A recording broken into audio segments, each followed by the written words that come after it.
We've been complaining about what appears to be the intentional degradation of our educational system for years now. If you went through the state school system in the UK, as I did, you will know exactly what I mean. Just listen to the man in the street interviews from the 1960s compared to those done now, and it is crystal clear that those people then have something that we don't have now. Put simply, we're being dumbed down by the powers that be on purpose, but we don't have to accept this perpetual lowering of standards. We are still a free people, and it's time to do something about it. This is why we have created courses.lotuseaters.com, a platform on which we are now offering courses which are tailor-made to reconstruct the education that has been denied to us. The first course we have available is Dr. Nima Parvini's excellent Trivium, a tripartite course consisting of logic, grammar, and rhetoric, which is the foundation and backbone of a classical education. This course will make you a better writer, speaker, and thinker, and it used to be that every 12-year-old in the country would take it. Personally, I will be doing this course with my own children to ensure they get the benefits of it for their whole lives, but it's never too late to do it, and I really think you should. We will also be producing many other courses in the future on subjects which are not topics of idle interest, but which instead will level you up as a person and make you more effective in the real world. I want to be clear, these are not YouTube videos. They are university-level lectures and coursework with a test at the end to which you will have to apply yourself. In these, we are not offering you an easy life. We are offering you the foundations of what you will need to be a part of the ascent of our civilization out of the hole that was dug for us. They are not easy, but they are rewarding. They are an investment in yourself that will provide you with skills that you will use for the rest of your life. Courses.lotuseaters.com. We will see you there. The state is inherently and always going to be dogmatic, and it's always going to try to teach some kind of values. The idea of separation of values and politics is completely delusional. You see, the example that I want to use here is with results to the International Day Against Homophobia, Transphobia, and Biophobia. Now, the UN is all on board. They have a UN free and equal agency. Apparently, they have enough money to splurge on that. You see UN Women insisting that there is no difference between men and women. I frankly don't understand the logic here, but here you are. You see Dr. Tedros, I think he's the former Ethiopian Prime Minister, yes. or Minister of Health, and he's now with the WHO. The World Health Organization tells you that there's no difference between men and women. And you see this obviously in NATO. Previous years, NATO would have a big celebration for this kind of thing. Now, with Trump in office, they seem to have toned it down. But they would always be insisting on the extent of their support for pride, for transgenderism, etc. UK and Mozambique, because Mozambique doesn't have bigger problems, I'm sure. And therefore, the most important thing is the commitment to equality and inclusion. Across different states, the Canadians, no to homophobia, transphobia, and biphobia. And somehow, this has got to do with hockey. So you can't really enjoy your time with a sport. You must always think about this kind of thing. EU in South Africa, the International Organization of Migration. I mean, do you think that if people are genuinely fleeing from war, they would have bigger problems than this? But apparently not. And of course, the European Central Bank, because it's not like the European banks are close to bankruptcy. It's not that the EU needs a bailout from the American Federal Reserve every time there's a crisis. They have enough time on their hands to show their support for the LGBT plus community. And a new one there across the world. Everybody else, intersex phobia. Oh, intersex, yes. They've added that one as well. Yes, well, I'm sure they will adjust it for next year. Normal sex phobia, plain sex phobia. It really, Heterophobia. really never ends. We need to put forward, we need to push phobophobia, and all these phobias should be banned or something.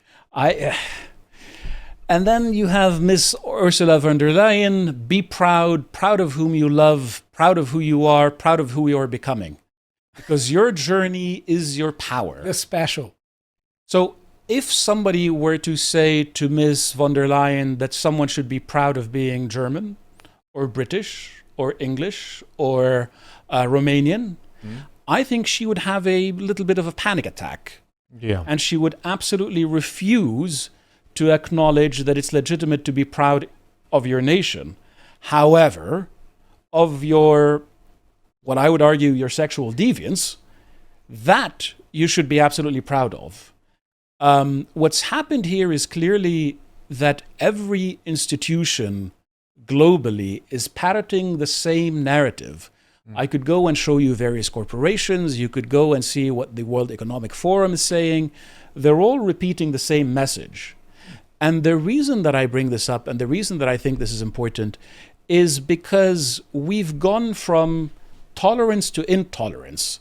And I want to show you an example of what I mean by that here.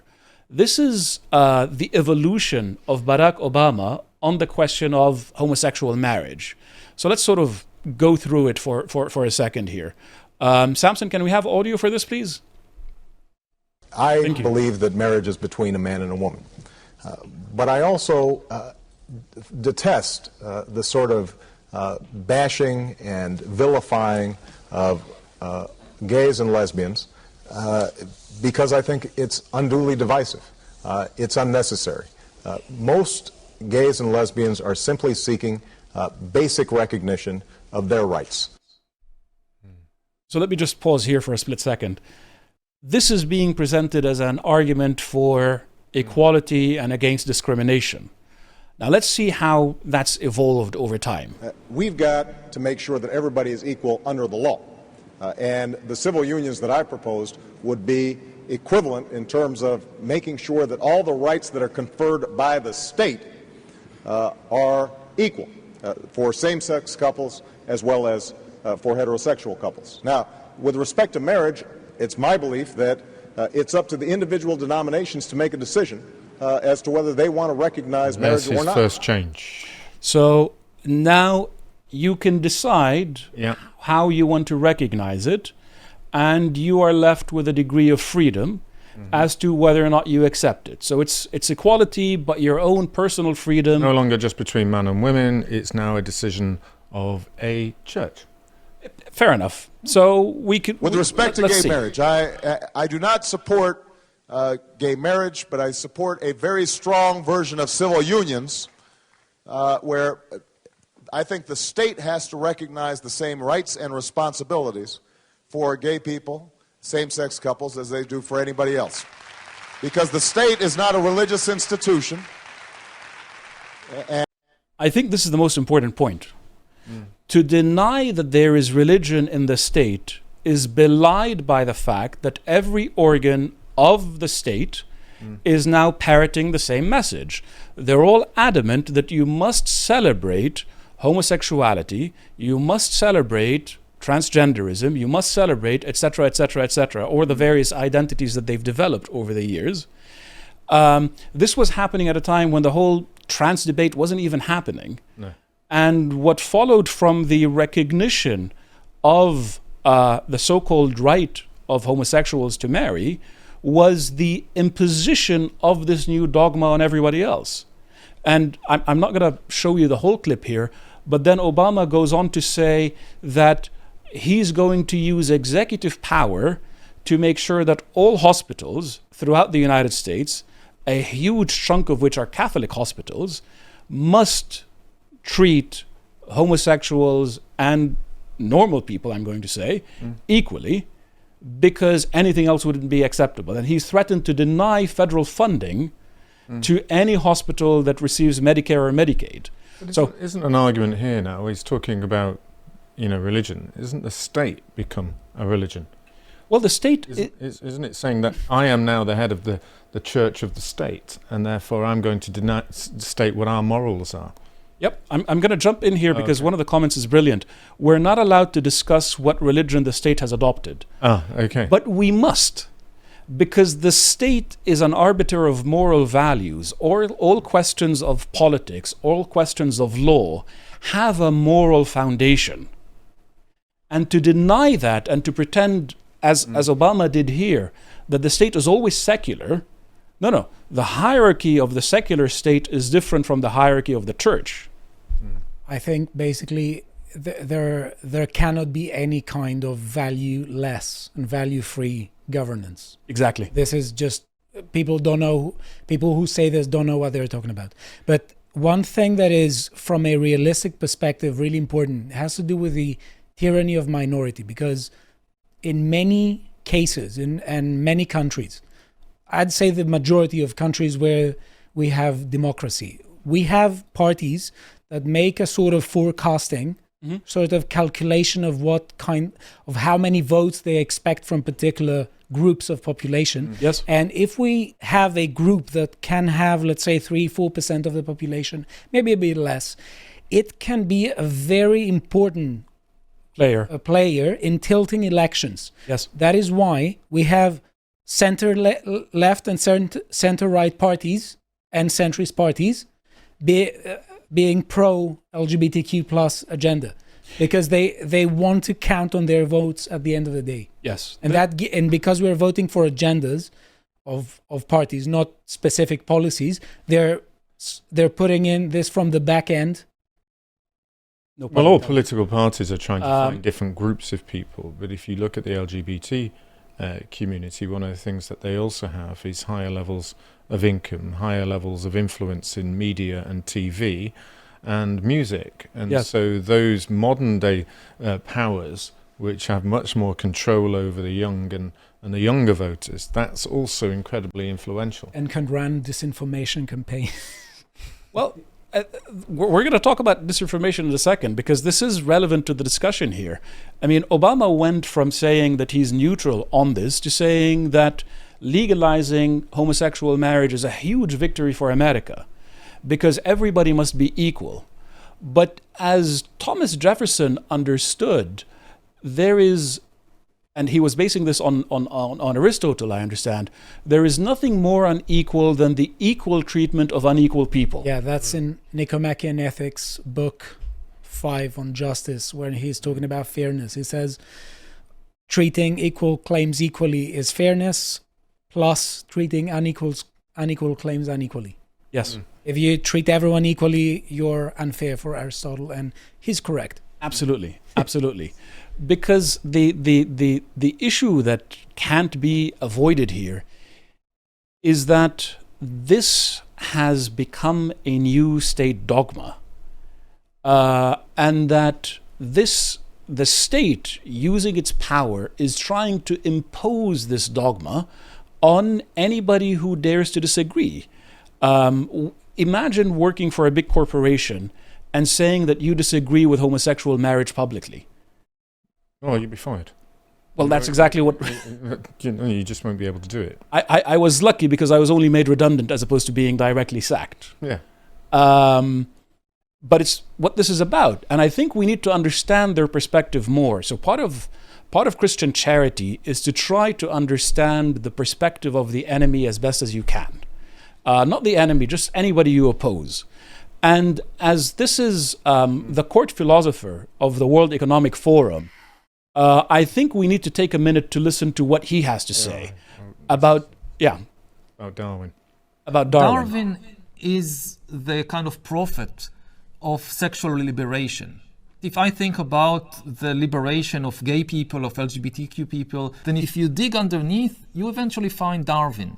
For centuries upon centuries, gay people were persecuted and oppressed because of this mythological idea about sex, that sex was created by God for the purpose of procreation. And if you use sex for anything else, you're sinning against the purpose of the thing, so you must be punished. And then Darwin came, and Darwin said, in biology, there are no purposes. Nothing has any purpose in biology. In biology, there are only causes. She's nodding as if she knows what she's talking about. Yes. Like a nodding dog. Yes. She wouldn't understand philosophy if someone wrote it down in front of her in a word.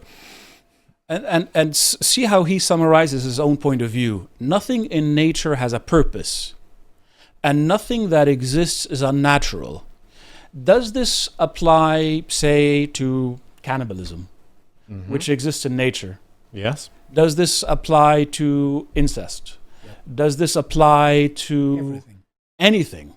The idea that there is no purpose to our lives and to our nature, or that nature has no purpose, is revolutionary in the worst way possible, in that it is purely destructive and deprives us of having any kind of ordered thinking. Now, you would assume that someone like Harari would therefore conclude that there are no values to be worried about. But in reality, the man is a big political player in Israel. He's opposing Benjamin Netanyahu over the judicial reforms that Netanyahu is trying to impose that would limit the ability of the Israeli judiciary to intervene in democratic decisions. So Harari is of the view that a certain expert class must use its superior knowledge and intelligence to govern, and that the hoi polloi, us people, who vote on things, shouldn't have a say. And he views any challenge to that as an attack on democratic norms. So it's not that the man concludes that his own values should be treated in the same way, as having no purpose and no relevance and what have you. He is fully dogmatic, but about his own dogma, and doesn't realize that he's dogmatic, which brings us to a point that Chesterton made, and I know you're familiar with it, that there are only two kinds of people in the world: those who are dogmatic and know it, and those who are dogmatic and do not know it. And the continuation is that the latter, the ones who are dogmatic but do not know it, are far more dogmatic than the former. Because if you know your dogma, you know where it's bounded, and you know that it's dogma. Whereas these guys have no idea that they're being dogmatic and that they're trying to impose things that haven't been... Or they have and they conceal it. You know, if they are that nefarious, we have a problem. We have an even bigger problem. I just think Yuval Noah Harari knows exactly what he's talking about, and he's just been utterly dishonest about it. Nothing in nature has a purpose. Possibly so. You know, so how do you have a purpose of a plant or an animal that tries to eat you and wants to devour everything else? How about a virus? That's in nature. That has a purpose, to devour you and to destroy you. This is nonsense. If we can go back to the previous link. Let me allow Samson to do it. Yeah, because I could talk about it for 10 hours plus. Yeah.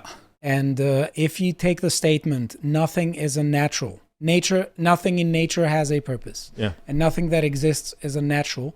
There are several implications there. One implication is that there is basically no morality. Why? Because this is reductive naturalism. Everything that exists in nature, nothing in nature has a purpose, therefore nothing that exists has a purpose.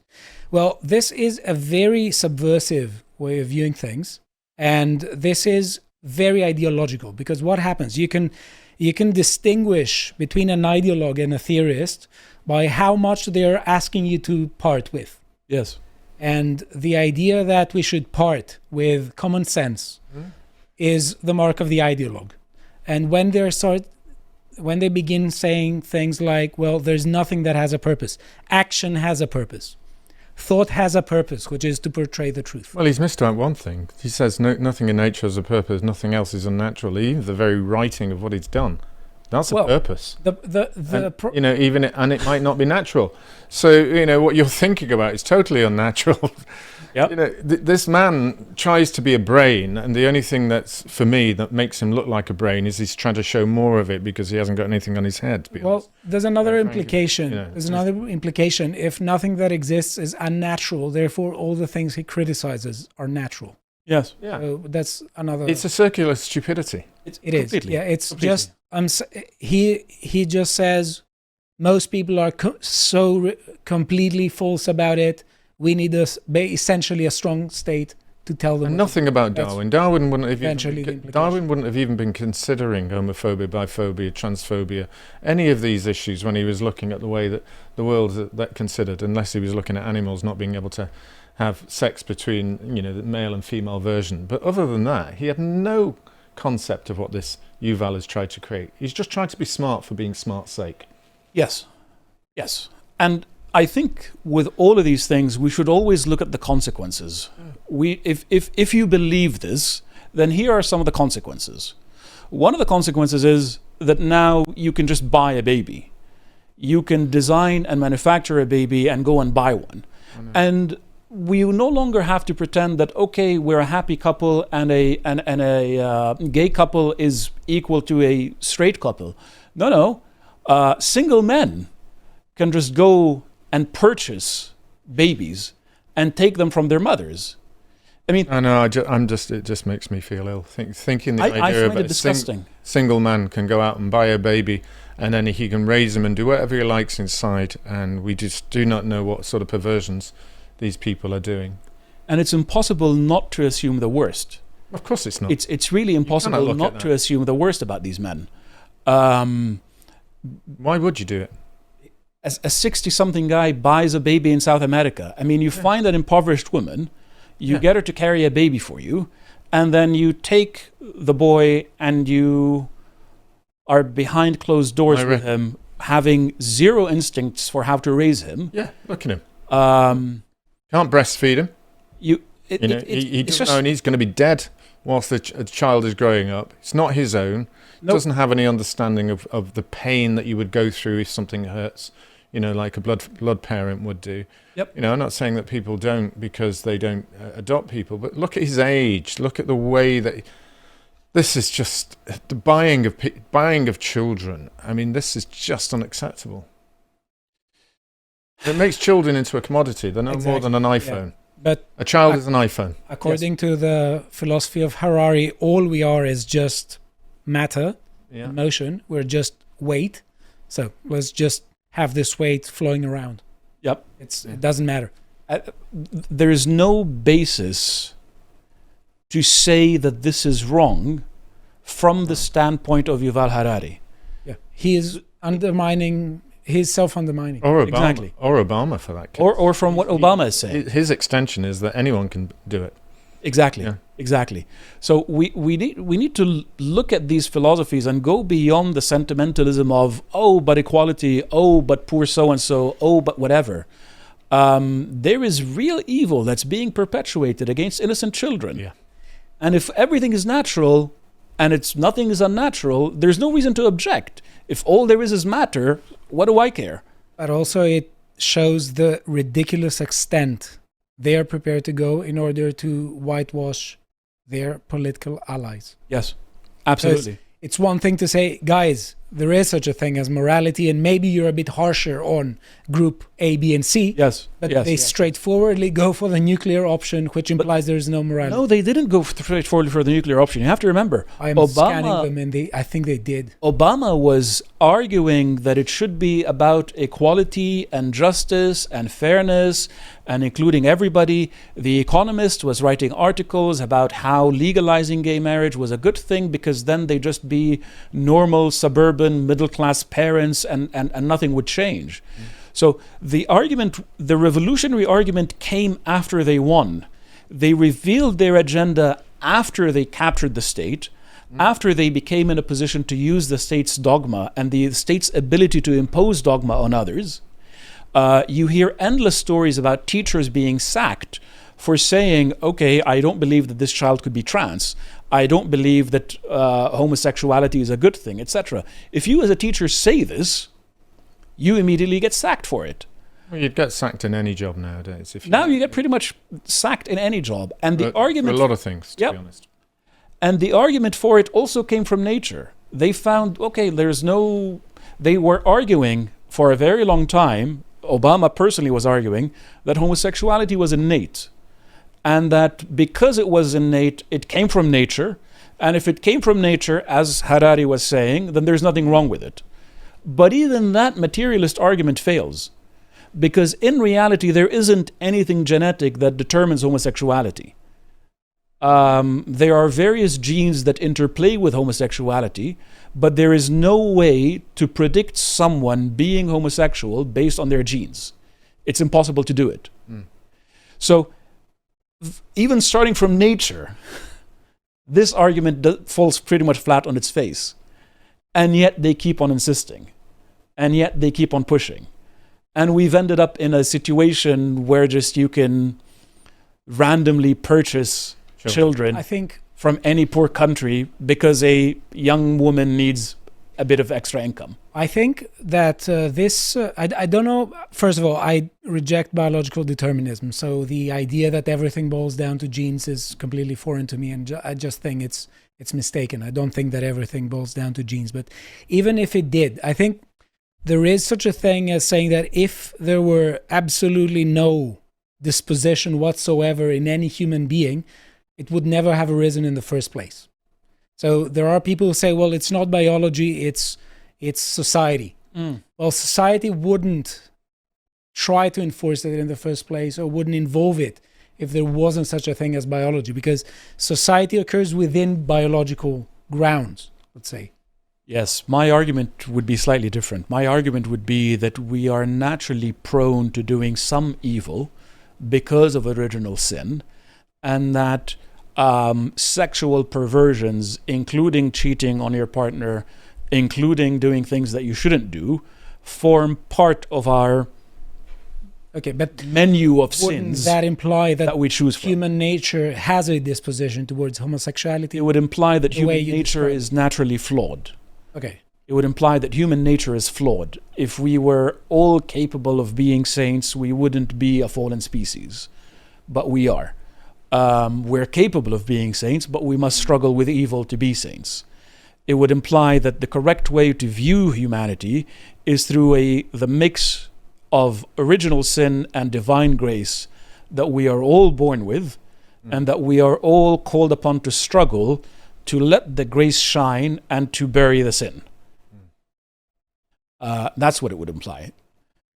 And then, they try to teach this stuff in schools as it was normal. But then when you look at the promiscuity rates in the homosexual community, you find that they're extremely high, and that older homosexual people are much more likely to be promiscuous than older people in general. And I'll leave your imagination to sort of think through what that means.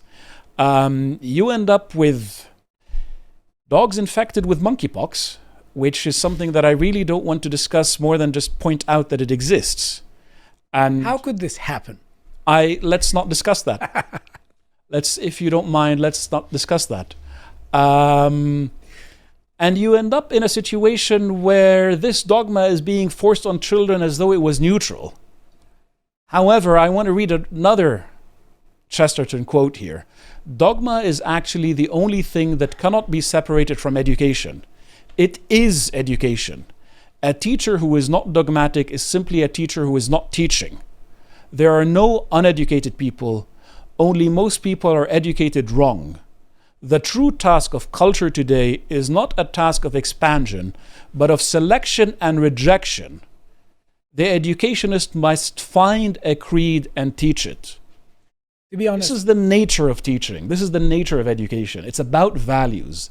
It's about right and wrong. But And the Catholic Church and the schools that I went to are so different to the way that I was educated in a Catholic school today. And they are following the dogma of the state. In many cases, they are. Yeah, and they're actively doing it. We have an archbishop who went over to Rome to vote, the Archbishop of Canterbury, who I kind of met his team about immigration, and they're all openly, happily bringing as many people in as possible. So they're in that kind of group of individuals that just simply no longer care about the education, not willing to challenge the state. They have enough schools here and there, enough teachers. You could protect those teachers who want to follow true rules, but they won't.